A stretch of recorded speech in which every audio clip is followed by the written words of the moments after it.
This is the vat heater I made for my resin 3D printer. I've had constant problems with 3D prints failing on my resin printer. Everything from not sticking to the build plate, layer lines, delamination, warping, supports not sticking, even the power supply dying. Between the failures, I've had some great results though, so I know the machine's capable of good things, I just need to figure out how to make it do it consistently. I'm an engineer, so I want to take a methodical approach. I thought I'd start by eliminating the variables. The only one I didn't have control over was the resin temperature, so I thought I'd start off by creating a resin vat heater to maintain a constant temperature so I could get a fair comparison between all the results. It turned out keeping the resin warm and at a constant temperature solved my printing issues. So I got lucky and solved my problems with my first proper attempt. Turns out the temperature of the resin is very important and affects its properties. The resin becomes less viscous when warm, so it flows more easily, allowing bubbles to escape quicker, it to fill areas more easily, and reduce stresses on the already printed parts. A lot of people preheat the resin before putting it in the printer, and rely on the heat generated from the polymerization to maintain a suitable temperature. People also use a heating enclosure, often a grow tent, and put the entire printer inside. Some other solutions people use are mini air heaters inside the print volume, brewer's heating belts, and thermal vat bands. Some air heaters actually produce visible banding on the prints, seemingly caused by poor thermal regulation, allowing the temperature to oscillate. The thermal vat band seemed almost perfect, but a little more expensive than I would have liked. My vat heater's main requirement was that it needed to maintain a precise temperature, so that I could make fair comparisons when testing other factors. The actual temperature wasn't as important, as long as it was consistent, as I intended to optimise the specific temperature for my resin blends later. I thought heating the vat directly would be my best solution. My vat is made of metal, so it will conduct heat and spread it to the resin easily. Heating the entire printer seemed inefficient and potentially detrimental to the electronics in the base. There are cooling fans, so obviously it doesn't want excessive heat to build up. Using some kind of air heater in the print volume also seemed inefficient, as there's a vent fan that's going to be sucking a lot of the warm air out. The main issues I could foresee with the vat heater was how to have the vat still be removable and how to deal with spilling resin on it. I thought the easiest solutions to these were to have the wires going to the heating element be removable and simply not spill resin on it. This was a perfect solution with no possibility of going wrong ever.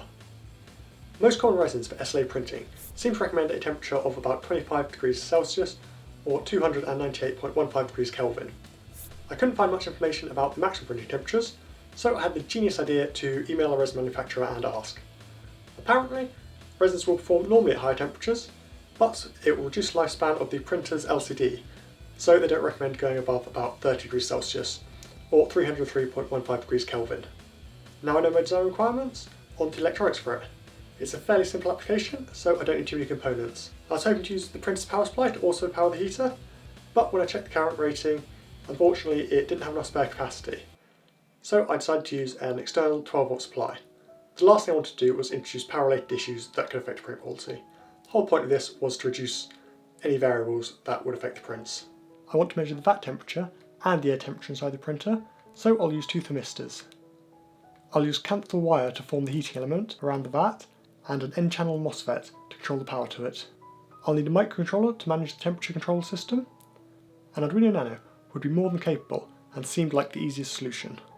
A couple of resistors and capacitors are also needed to make everything work. Here's the schematic for the circuit. For the power, there's a 12-volt DC barrel jack with a 470 microfarad bulk capacitor to help maintain stable voltage. To get the vat and air temperature, 10 kilo ohm NTC thermistors were put in series with 10 kilo ohm resistors to form a potential divider. I added 100 nanofarad capacitors across the thermistors to help reduce the noise. The 5.5 ohm heating element is driven by one of my favourite MOSFETs. Who's a good boy? You're a good boy. The IRL Z44N. It will happily work at 5 volt logic levels and can easily handle the current required. I put a 100 kilo ohm pull down resistor on the gate to ensure it will be in an off state while the Arduino is powering up. The 150 ohm resistor limits the inrush current to ensure it won't damage the Arduino's GPIO pins. Rather than building out the circuit on a Veroboard, I used one of my old RGB time fountain PCBs with a few modifications. Obviously, recycling this old PCB is more eco-friendly, so I guess makes this a green PCB, and I'll see myself out. As is pretty standard at this point, I modelled and 3D printed a case for the electronics. I have sorted out enough projects to know it's always worth having the electronics protected.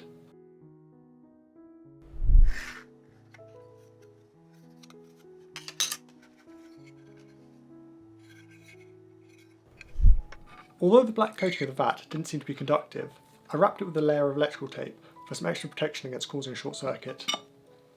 I soldered some right angle header pins in parallel to a piece of Veriboard so I could loop the Kanthal wire around them. I added some straight pins for the power wires to connect to because I wanted them to still be detachable so I could remove the vat when necessary. Next I need to figure out how many loops of wire I'd need around the vat to get the right resistance. One loop gave me about 27.5 ohms of resistance, so 5 loops in parallel should give me 5.5 ohms. At 12 volts, this would give me a maximum current draw of about 2.2 amps. Next, I stuck all the wires to the vat with Kapton tape to keep them in place, to stop them shorting out anything, and to give slightly better thermal contact. I stuck one of the thermistors to the side of the vat, and the second near the outlet fan to monitor the air temperature. All the wires will run through the same hole as the fan and out the back of the printer.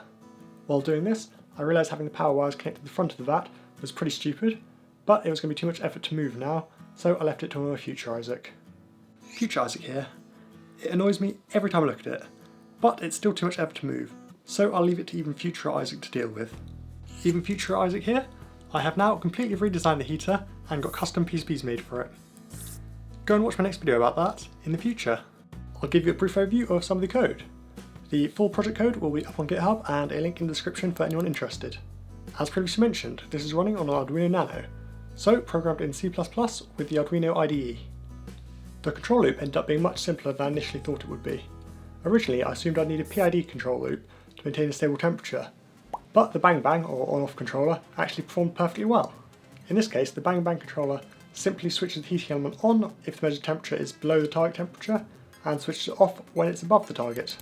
I assumed the inertia of the system would cause significant oscillations, but in practice it didn't. I guess the low thermal mass of the heating element and thermistor allowed the control loop to be very responsive. The control loop was set to sample sensors 10 times a second, as there really wasn't any need to read and respond to changes super quickly. To easily visualise data, I made a function to show all the values I wanted on the serial plotter the Arduino IDE has. To get an actual temperature reading from a thermistor, first the ADC needs to be sampled, then that value needs to be converted to resistance, and finally the resistance to the corresponding temperature. I read the ADC value 5 times and took an average to help eliminate the effects of noise. The result was stored in a circular buffer, so I could get a moving average over time. The two ways I came across converting resistance to temperature were to use the Steinhart-Hart equation or a lookup table. I didn't know which would be best, so I implemented both, and by that I mean I stole both and put them in my code. The results were essentially identical, but I chose to use the Steinhart-Hart equation because it'd be easier to change a couple of parameters if I switched to thermistors, rather than replacing the entire lookup table. I won't go into any more detail about the code here. As I said before, the code will be up on GitHub, and there will be links below. If you have any questions, feel free to leave them in the comments below. Overall, I'm very happy with that heater. It was only supposed to eliminate one variable of my prints, but ended up solving all the issues I was having. There are a few things I'd like to improve and add. The PWM frequency for the heating element is in the audible range, so you can hear it when it's active. It's very quiet when the lid is on, but can still be improved. Placing the element power wires at the front was a tad silly of me, so I'd move them nearer the exit hole. Having a way to change the target temperature without having to reprogram the Arduino would be more convenient. I would like to have a screen to display the current status of everything. It's kind of inconvenient to have to plug it into my PC just to view the status. I'd like to add a timeout feature, so after the print's finished, the heater can automatically turn itself off. And finally, I would like everything to be able to fit inside the printer, rather than having a box behind it. Thanks for watching, see you next time!